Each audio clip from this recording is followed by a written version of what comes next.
Welcome, everyone. This is Sandra Alexander, and I'm welcoming you to Autism, the Spiritual Approach Radio. Thank you for joining us on our Friday noon lunch hour.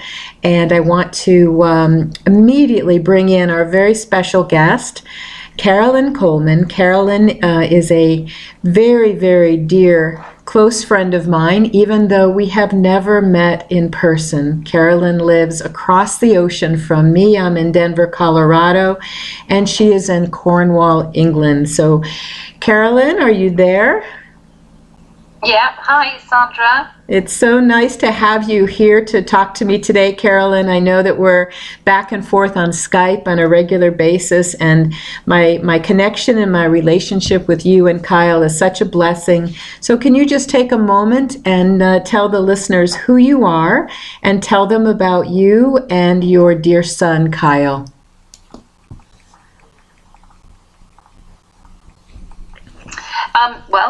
My name is Caroline. I have a 30-year-old son. He's 31 this year. And he was diagnosed when he was about 2.5. So that was a long time ago. He was diagnosed with classic autism and also termed non-verbal. I'm not even sure if they actually give the label classic autism anymore. So, and Kyle and I have, we've walked an extraordinary journey, really, through the years. From the moment he was born, I always knew that I was going to walk a very different journey with this child. Even though my other two children are fantastic and amazing, I always knew that my journey with Kyle was going to be very different. That in the early years, it was always, I always had this thing in the back of my mind that Kyle was going to do something quite extraordinary in his life, and I would be there to help support him. And at the time, I didn't know. I just had the normal kind of, everyday struggles that a parent has with a child with autism, especially if, trying to get them to speak and potty train and eat healthy food and all that kind of stuff, that everyday stuff that you deal with, the sleepless nights, etc. But I always knew that I was always driven by something, an underlying drive, if you like, to seek something with Kyle, to find a key, if you like, into his world. And we found that through music when he was in his early 20s. So we spent many years in silence, Kyle, in his fortress, in his autistic fortress. And then after receiving a few sessions of music therapy, we realized that Kyle had an innate musical ability, and that he was pitch perfect. So he'd stored all this musical innate knowledge, if you like, inside of himself, and with the help of a very sort of skilled music therapist, he just showed us that he could actually, he could sing songs, he could play the piano, and the fact that he had a beautiful voice as well, and he would choose songs that would choose to sing songs, should I say, that would kind of evoke his emotional need, if you like, or what he was trying to portray something to us through the song choices that he was choosing to sing and play. So then I realized that, Kyle he could communicate, and he was doing that through music.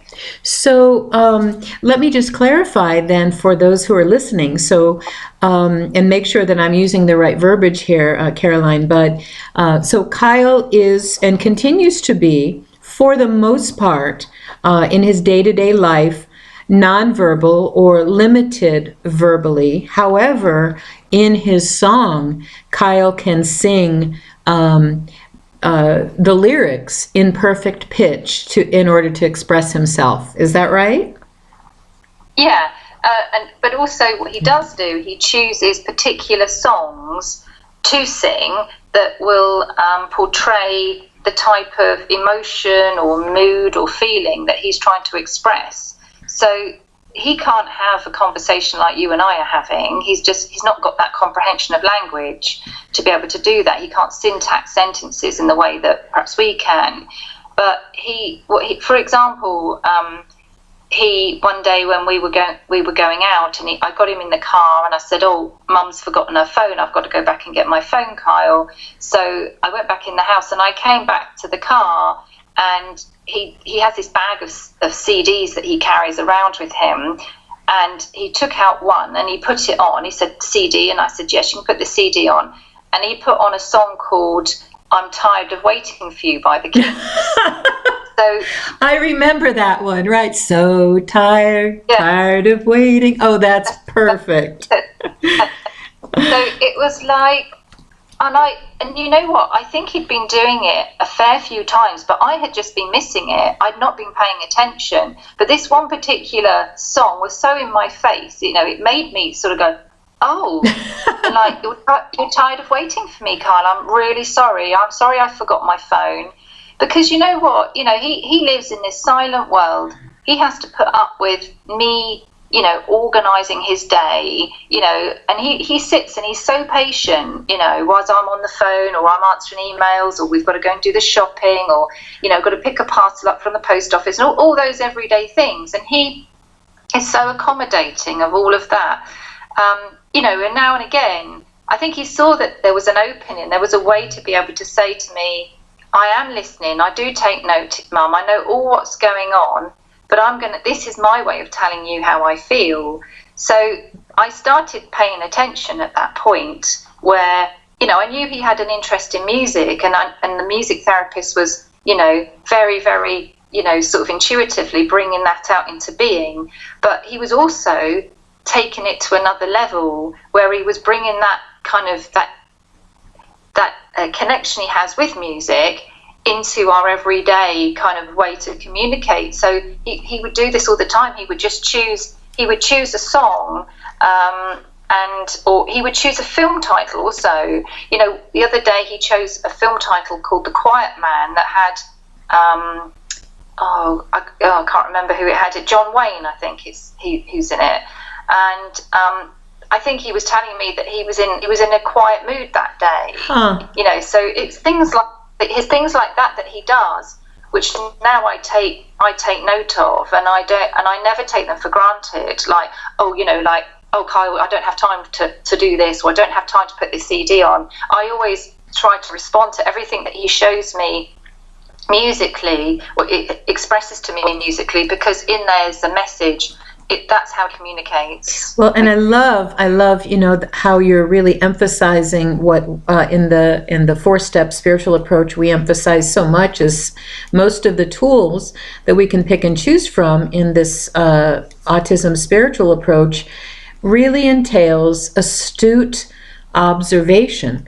And that's one of the things that we can get so buried and so busy in the doing, of the day-to-day, that we can lose sometimes our capacity or reduce our capacity for the observation that it takes to really know what our child needs.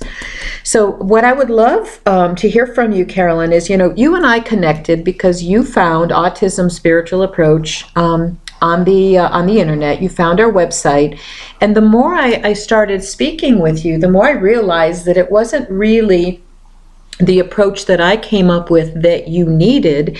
It was the approach that we were suggesting that parents use to interject into their day-to-day life with their children. You had been already doing without really calling it that ever since Kyle was just a toddler. So I would love for you to just share a little bit about your journey of certainty and your journey of how you started responding to Kyle instinctively, and how you started communicating with him. Let's go out on the limb right away, communicating with him in a more energetic space, in a more ethereal space, if you would. Could you talk about that a little bit? Because I know you and I talked about that initially and said, can we really talk about this? Because are people really going to think that I think the way you said it was off our trolley, or, that we really can communicate with these kids in a whole different space, in a whole different way. So tell us a little bit about your experience with that over the years. Yeah, well, I mean, when Kyle got his diagnosis of being classically autistic and non-verbal, I mean,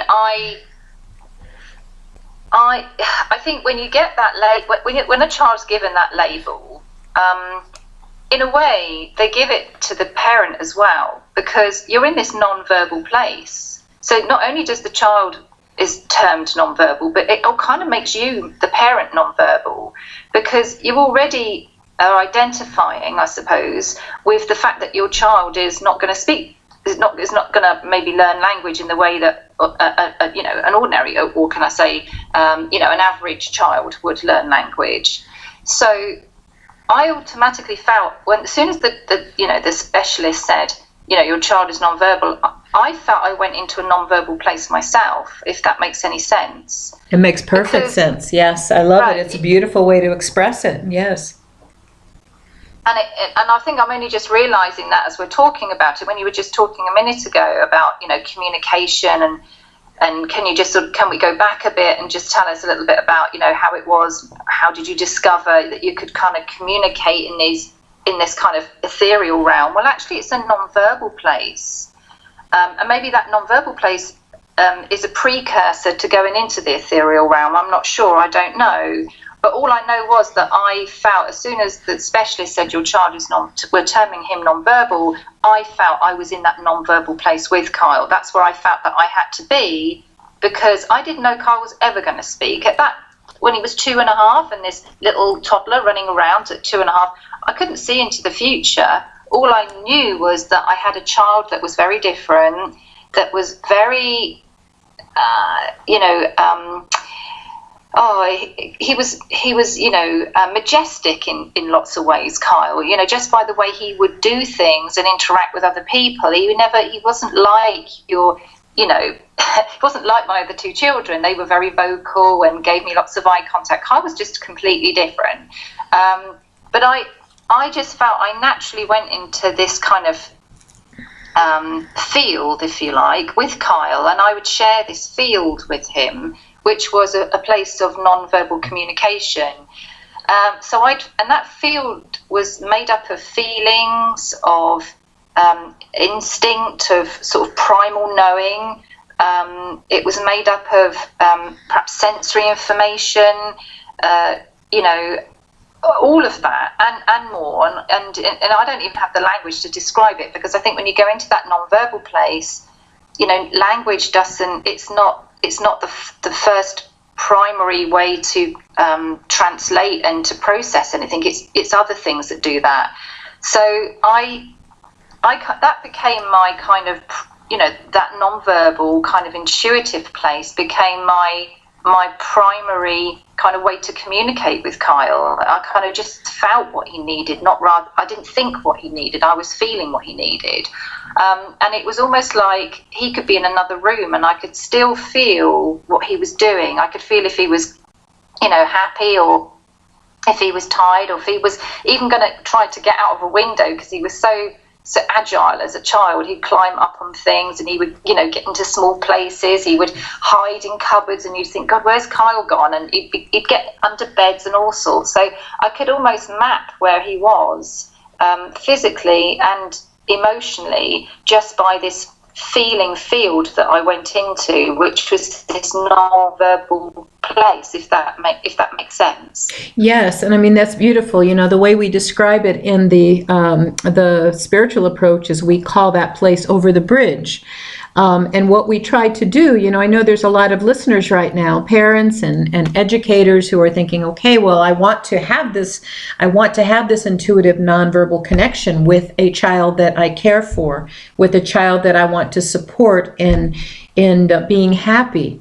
And reducing, chaos and making more peace in our classroom or at home. But how do I do that? I think there are a lot of people out there that are thinking that, well, Caroline has this amazing, a psychic gift that very few people have. And I think we have to dispel that myth. And one of the reasons we created the bridge meditation and some of these other practical tools with the spiritual approach, as you and I know, is because when we speak of these things, it can feel very out there.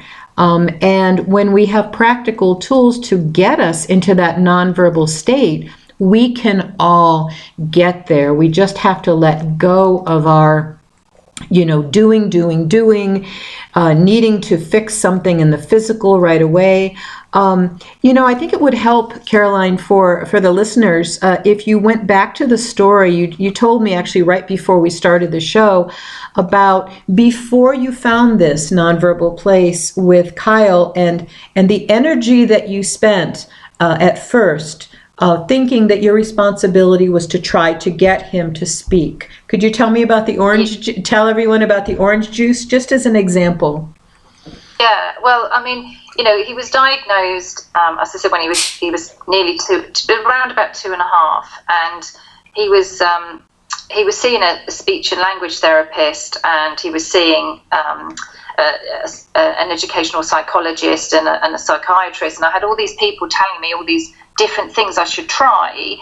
Again, they didn't have any answers. All they did was, diagnose him, say, Carl's, we almost 100% sure that he's classically autistic. He's nonverbal, and that was it, and it was that you've got to now try and encourage him as much as you can to speak. So that was the objective, and it was basically that was before anything else. It was before about keeping him happy and content, and I don't know, giving him enriched experiences as a little boy. I mean, I spent I think the first year after his diagnosis, I spent trying to get him to say orange juice, which is what, they'd said, like, don't let him have things, don't let him just not look at you, hold his hand out, turn away, or, you've got to engage in eye contact, you've got to get some dialogue going. And I was exhausted. I said, it took me, this orange juice was all I wanted him to say. So he would point to the orange juice bottle, and he had an orange cup, and I'd say, what do you want, Kyle? And I said, do you want juice? And he would just keep pointing, and then he'd turn his head away. And sometimes he would back into the bottle, with his back against the bottle, anything not to engage me. And this whole process was just exhausting. I was worried about him getting dehydrated, and he wanted to drink, and it was about a battle of wills. His will was so much stronger than mine. It was this, robust, highly energetic 2.5-year-old, and I was exhausted. I was a mum that wasn't sleeping, and I had 2 other children. And in the end, I just thought, I can't do this. I can't keep this battle going just to get him to say juice. So in the end, I just said, I made an agreement with myself that even if he gave me some eye contact, that would be the trade-off. Just that one thing, he doesn't have to say juice, but even if he just looks at me in the corner of his eye, just to acknowledge me, I was happy with that. And I, bit by bit, gradually started to kind of think, I'll do it my way. I will find a way to engage in Kyle, to feel Kyle's world, go into his world, feel what it's like to be in there. Maybe speaking's just too much for him. It's too much of an overload. And bit by bit, I just started to kind of just open myself up. And it was literally that, opening up. I opened up my heart and my perception, and my consciousness, if you like, and didn't try to put too much pressure on myself to the point of exhaustion that wasn't working anyway. I had to find another channel, so that's what I did. Well, and I love the way you call it, it was the battle of the wills, and this was about diffusing the battle of the wills. How many parents and how many educators are out there amidst a battle of wills, all just like you were, the goodness, a good-hearted effort in wanting the very best for the child. But you and I have talked about this concept that I like the way you call it, less is more. And I think what you've just given as an example is it's not that we do nothing. It's not that we settle into saying, this is just the way it is and there'll never be any progress. It's about allowing the child to drive the pace, connecting the way you did in a more ethereal way to be able to be saying, whether we're saying it out loud, whether we're saying it in a meditation, or saying it in that special nonverbal place, I accept you. You are okay. This is okay. Just, I'm going to watch you closely. I'm going to discover what you need. And a little at a time, then, because you have said to the child, I'm willing to come to you. I will come your way. I will connect with you. That's when we trigger the cooperation. Is that kind of what you got, is when you went to that place where you became more like Kyle, so to speak, as you said, you became nonverbal, then he was willing to cooperate with what he needed to do in order to function better in the world. Does that kind of sum it up? Yeah, absolutely. And it's like, when we talk about the observation, when I sort of shifted my focus, if you like, from wanting to get him to, or trying to get him to speak and do all the kind of things that he should be doing at that age, and I sort of shifted my intentions, I think is what I'm going to call them, to a place where I just kind of, I just relaxed. I just felt, I kind of widened my perception. I relaxed. I kind of was allowing space, I guess. When I wasn't trying to overwrite Kyle in any way. He had his intentions. He didn't want to speak. He didn't want to say orange juice. So I stepped back and thought, okay, that's cool. We'll find a common ground, you and me, Kyle. And that's where we'll function from. That's where we'll communicate from. And I felt, as soon as I made that switch, Kyle observed that in his consciousness. It was like he could see in his mind's eye that I'd switched, I'd made a change, and that one was more conducive to the way that he had to, or he needed to communicate. It's like, okay, she's gone into a place that's not all about vocalizing. It's more of a feeling, or just a knowing, just a definitive knowing of where we both are, where I am, where he is. It's a respectful place. It doesn't try to overwrite one another, and therefore, like, a divine connection's made, and an agreement is made within that place as well. So, so it was okay, Carl. You don't have to say juice. I'm not going to drum it into you for the next 48 hours, and we're not going to get into this exhausting sort of,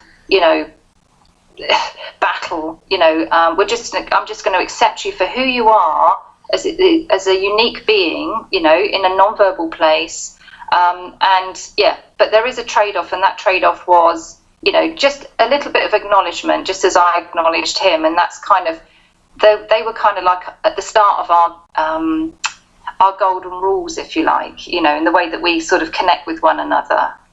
Well, and the reason I feel that you and I, Caroline, have such a divine connection and how it came together, and we don't have time to tell the whole story right now, but you have just essentially defined why it is my deepest heart's mission to spread the practical tools of Autism, the Spiritual Approach, as far and wide as possible, because the willingness to let go, the willingness to accept and say, I accept you for exactly who you are, and I'm here to help you, support you in being the best you can be within the framework of who you are and who you're meant to be. is the whole thing. I mean, if we could all do that, and I mean, it's not just about autism. Man, if we could do that with the person standing next to us in the grocery line, or the other members of our family, or even in romantic partnership, however we would say, I love and accept you for who you are, and I am here to help you become what you know inherently that you are here to be. It's so beautiful. Before we go, I want to talk a little bit more about your work, but I also I want just to ask this question, because I think that so many parents and educators out there will be able to relate to this and maybe think about things differently. But if I'm getting the right impression, you were assigned as Kyle's mom, and in order to be the kind of mom that he needed, you needed to elevate you needed to shift your perspective and elevate your consciousness to meet his. And is it possible that part of the reason that he even came here was to be the catalyst to help you do that? Am I going too far on that? No, not at all. That's exactly what I've always felt, that, Kyle has been not just my son, he's been my teacher. And he's by him being nonverbal, if you like, has enabled me to explore sort of new frontiers, if you like, within inside my own consciousness.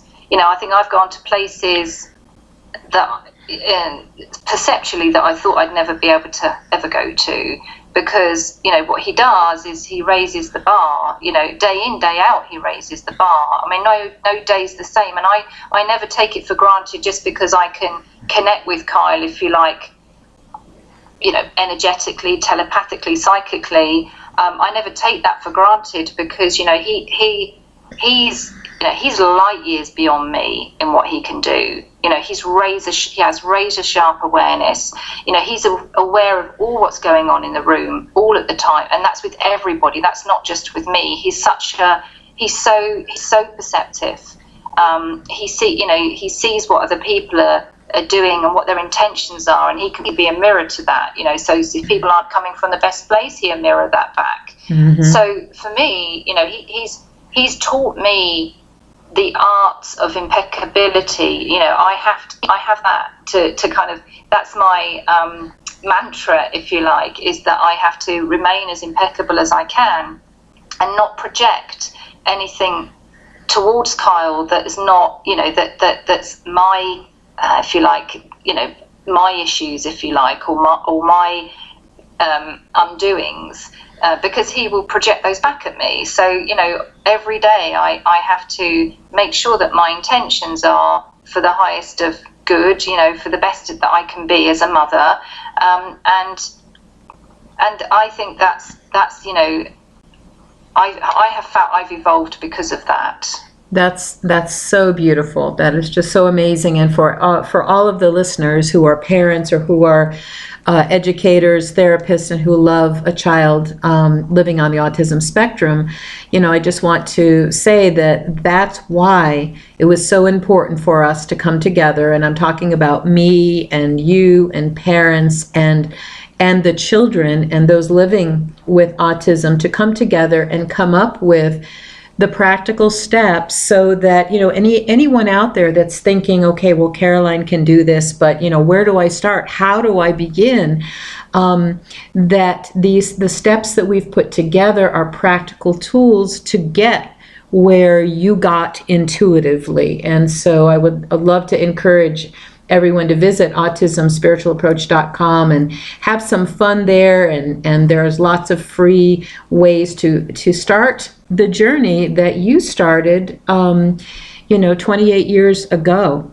And so certainly, before we sign off, Caroline, I really want folks to hear now, where are you now? Where is Kyle now in relation to this wonderful music journey that you started together so long ago? And what you mentioned the word certainty. We want everyone to go away with the sense of certainty that no matter how old their child is or their student is, or how old they are, if we're talking to a person themselves living on the spectrum, that you're moving in a divine direction. And I know that you and Kyle are still moving, but you've moved a very long way in 28 years. So could you tell us a little bit about your connection through music and some of the work that Kyle's doing and the play that you and Kyle are doing together with music? I'd love to hear, and any resources or how people can actually connect to you and find out more. Yeah. As I say, I used to be, many moons ago, I was a singer and I was in bands when I was young, and kind of never thought I'd really revisit it again, once I got married and had children, because, I was pretty busy being a mum. And it was only when we realised that Kyle had an infinity with music from having music therapy, that it reignited something inside of me. And so not only have Kyle and I had this kind of, this sort of spiritus mundi, if you like, this kind of spiritual connection, we've also got a musical one, which, enable, and his gift of music also enabled me to kind of reignite that in myself. So about 3-4 years ago, I decided that to give Kyle a music experience in a music studio to see how he would cope. And we recorded a song. It was Monday by the Mamas and Papas. He really likes the 60s and 70s music. So we practiced it at home, and then he went and recorded that in a music studio. And then from there, we released our first album to just raise autism awareness, really. At the time, I never realised how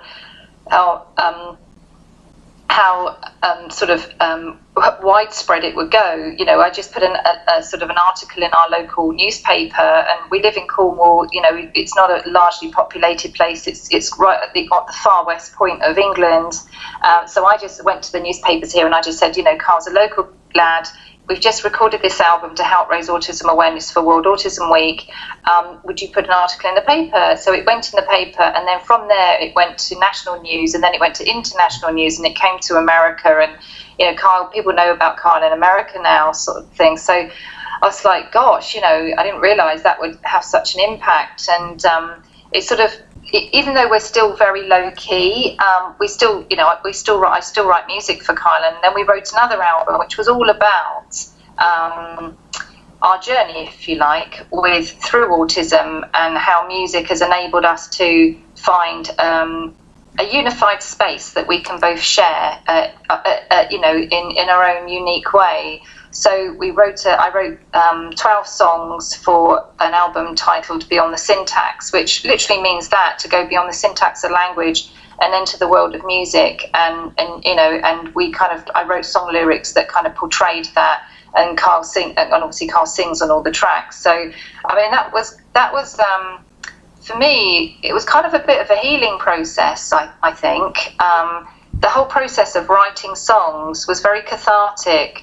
and it enabled me to touch or to go in and really go to some of the places that was really difficult in the early years, and being able to put them into sort of songs are poetry, so if you're a poet or you've ever written anything sort of in rhyme, you can easily put them to songs. And really these words that were coming out of me were more poems about my own journey with Kyle, and Kyle, so wonderfully can sing them in such beautiful forms. So I can't really explain what the process was, other than it was transcendental. The whole process of writing songs about my journey with Kyle, and then Kyle singing them back to me, did something to me. It sort of shifted me into another level of conscious parenting, if you like, which then spurred me on to look at how Kyle and I together could help other parents with their children to find this common ground, especially in the musical sense, because I feel that's where my strengths are. and we created a thing called Connections Through Music, which is what we do now. We run workshops, and we facilitate musical space where parents can learn how to play music in an improvised way, but they don't need any musical skill to be able to do it. You just learn through connecting with different musical archetypes, which then that correlate with aspects of autism, and we deliver that in a connection through music formats. Well, and you know, you say how those poems and the albums, how when you listen to Kyle singing them back to you, how it changed you and how it impacted you. And I have to say, I've listened to the albums and I've listened to Kyle singing, and you cannot listen without being changed. I think that just you putting that out there, especially for parents and others, you know, who are in a similar journey, can be propelled forward on their own journey just by listening to what you have. And if anyone is lucky enough to be in your general vicinity, I know you provide your workshops locally. You and I are still working on maybe providing some of these workshops by Skype at some point in time. But anyone listening can go on YouTube and look up Kyle Coleman, and easily, it's Coleman, and very easily find many of his songs. My favorite is Just Listen. That's my all-time Kyle favorite, when he says the letters just take up too much of his time. And they seem to take away what's mine. I know it's not an exact quote, but I love the song of him expressing himself as he walks along the Cornwall beach. So enjoy those videos. I will put that information up online. I'll also put the Connection Through Music link up so folks can look and just be in touch with you and Kyle, and allow you to touch them, because your work is just, it's a legend. Your work is your legend, Caroline, and I just, I thank you so much for being here and for sharing so honestly and completely from your heart today. Thank you. Thank you. All right. Well, I will see you soon by Skype, and a trip to Cornwall has to be in the near future, yes? Definitely, yes, definitely, Sandra. Yes, let's make it happen. Yeah. All right. Much love, my dear. Thank you so much.